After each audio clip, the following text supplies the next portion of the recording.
Hello everyone and welcome to the SwiftCase Productivity Podcast. My name's Adam Sykes, the founder of SwiftCase, the professional productivity platform, and today I've got with me Craig McCarthy, development manager at SwiftCase. Phil Whitby, developer at SwiftCase.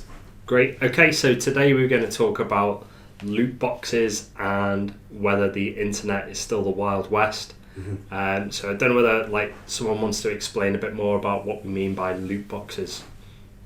Well, they're called by a representative of EA, I think it was, in a recent committee meeting in the UK.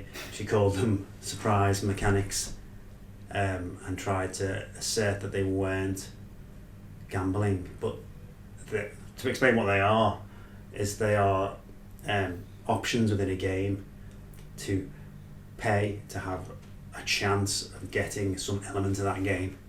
And the crucial part is that it can be an essential part of that game. And there was a big controversy surrounding the Star Wars game that came out a couple of years ago. I think that's why they've really been hit hard by it. Where elements of the game that you would normally just unlock by playing it would take absolutely ages in comparison to buying credits to open boxes that could unlock part of the game. So there's certain characters that you could only get if you chose to pay maybe a $5 for credits in comparison to playing it for 200 hours or something insane like that. Yeah, I see. So it's the idea of exchanging real money in order to get elements that used to be unlockable, really. Yeah. But are they? Is the idea though that it's a gamble though? Because that's paid for add-ons, isn't it? So there's always been there's no guarantee you'll get what you want. That's the key part, isn't it? So you pay £5 and you get a chance. The perfect example of this, and it's the way I used to do it years ago. When I was at uni, me and my friend used to play FIFA a lot online, and there's another EA game actually, another horrible mode called Ultimate Team, and this is the big thing in FIFA now. And loads of kids, you hear stories about it all the time. The parents have given the credit card just to buy it once, and they've just gone crazy with it. But it's the idea: you build up a team, you get these cards through packs, and the cards contain players, and you make your own team to play online with. Now, when you buy a pack, it could contain any player really, but obviously everyone wants Messi, Ronaldo, all the best players, but there's no guarantee you'll get that. You can't outright say, I want that player, unless you buy it on the market.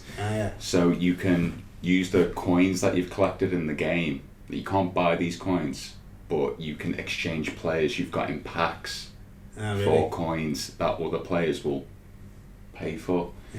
So really, you only gain this if you don't want to play the game constantly to earn coins.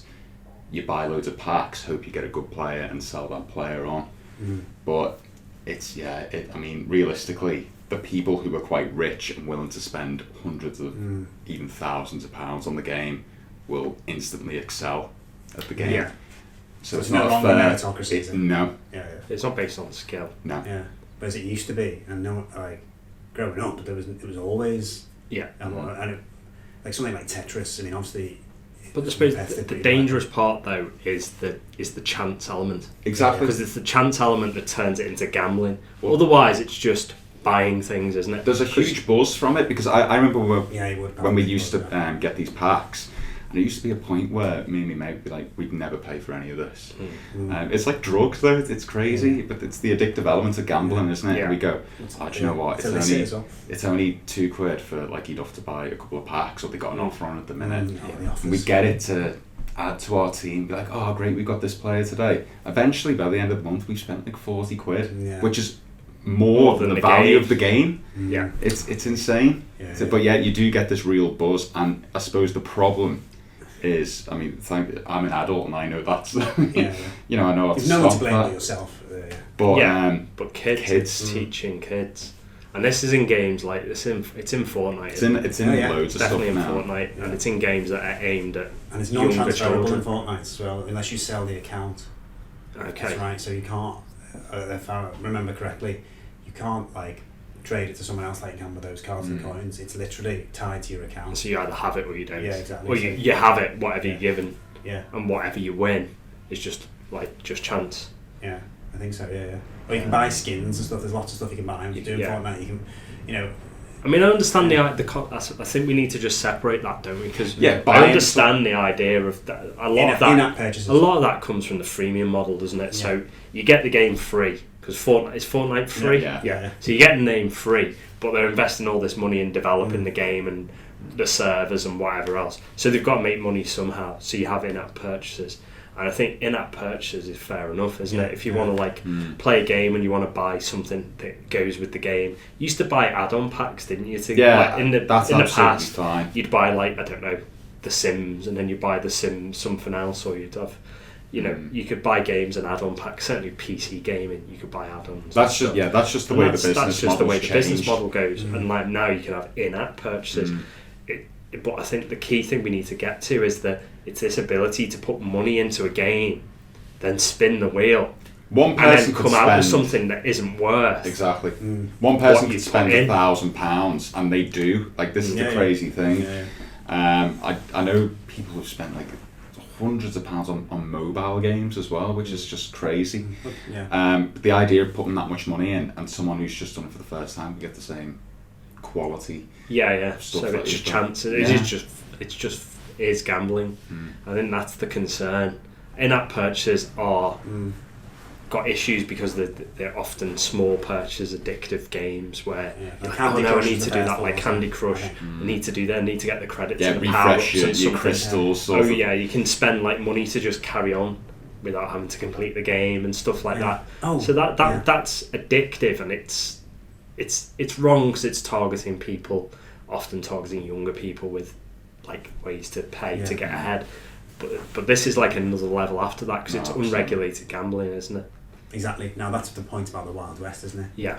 Now the second part of this podcast is really going to be about how this is symptomatic of the lack of understanding of how the internet works, and therefore the kind of impossibility of regulating it when the people who are making the decisions about regulating it are far too old. Oh, absolutely. You saw it a lot when I can't remember the specifics, but I remember seeing a video where Mark Zuckerberg was in court. Oh God! And it's worth looking up. Yeah, it's painful, isn't it? The questions where they're asking him. Yeah, it was just. Like, can you explain the internet to me? Because I don't really know how it works. That's all. At that like, level, well, you shouldn't be. Yeah, it is. But that is a problem with the way that the actual political system, I suppose, is working in that case, because the idea is that elected representatives should not be experts on everything that they talk about. They should have advisors who are experts who say, look, these are the two options. Like, this guy's doing this on the internet, and the results of this mean this. And having bad advice means that obviously you don't know what to do, because you can't just say, oh well, only if you're an IT tech giant can you make regulation about IT tech, because there's other aspects of that, the impact on mental health, that you need a mental health professional, but they don't necessarily understand the technology. So there's going to be situations where you're making like policy decisions and you don't understand it, and it is bad when you see that, and it's cringeworthy. But that's the bad advice and the bad advisors, like, they could be good behind the scenes, ignored because because the elected official attributes their electability to their own charisma or ability. And their ability on all subjects. Exactly. That they are, because they're at this position, they're all knowing, rather than actually they should be listening to other people. But they shouldn't be making decisions on things they don't understand. They should understand them first and then make the decision, shouldn't they? And that is probably why this is a big issue, is because of that lack of advice. But I think as well, sometimes the internet's taken as a different thing. We've already got regulated online gambling. All this takes is to say that in-game loot boxes are now under the same laws as regulated online gambling, which means you can't do it for under 18s. Problem solved. Similar to the piracy, wasn't it? It's very easy, really. They're making it complicated. When music, like when Napster hit, Yeah. no one really knew what to do because it was a massive grey area all of a sudden. Because it's not necessarily stealing to have a copy of something that is not removing the ability, is it? So that's the kind of conundrum. It's like, well, it's new. And I'm not necessarily a purchaser. I was never going to purchase it, so you haven't lost a sale. But the argument was always, every single download is a lost sale. And now they've kind of changed the model to kind of, and accepted that. Yeah, and people don't. Yeah. The fact that they changed the model actually meant that most people don't necessarily pirate. Yeah, exactly. Who were like, not like the hardcore people, but the people who might casually go, oh, I've watched a film that someone downloaded, or watched a film at a friend's house they've downloaded. That was kind of like an accepted behaviour. Like, one point, no one was really bothered. Oh, yeah, no. I mean, they were bothered about people who were going into films and ripping off, like... It was literally, like worked in the cinema. Yeah, and, like, getting a camera in and stuff. Yeah. They would, you know, that was, like, seen as bad. But, like, watching at the end wasn't seen as anything wrong, or downloading loads of MP3s wasn't seen as anything... You know, that was what everyone did, and, like, that's how you... There wouldn't have been an iPod if there wasn't for that. If the iPod was based off... People paying CDs as well. Amazon, Apple Music, the iPod would not have been successful. Apple wouldn't have got to the position they were in. There probably wouldn't have been an iPhone. Oh, that's a really good point, actually. You think, like, none of this would have happened if actually the sort of the underground piracy thing happened first. Because the whole point was you only had 1,000 songs because you didn't pay for them. If you paid for them, you didn't have 1,000 songs. You didn't need this big device where you could have, you know, the advertising thing was like literally 1,000 songs in your pocket, wasn't it? Or thousands of pounds to get the 1,000. It was 69p a song. Yeah. So you're paying the 69,000, like, you know, 6,900 for your music. No one was before, paying that, were they? You had 20 quid when you were like, well, you could rip your existing CD collection. But they would, but then you'd still be buying them, wouldn't you? You How still long wouldn't have would that take, though? 1,000, like, literally 1,000 songs. How many albums? That 10 to 20 songs an album, 100 albums. Yeah, but you had 100 albums that they bought. The joy of MP3s, though, is the fact that you could take individual songs from albums. That's the key change, wasn't it? Yeah. People were more bothered about singles again. Yeah. But singles didn't necessarily even have to be the singles that the artist was putting out. An album track could become popular just because people got onto it, and, like, you know, almost albums didn't exist your 1,000 anymore. songs could be from 1,000 albums. Yeah. If anything like me, it probably was. It probably is, and still is. Which would be 1,000 CDs to rip. And who's got the time That's to do why that? I think now that's £10,000, isn't it? Or up to £20,000. No one's got that. Exactly.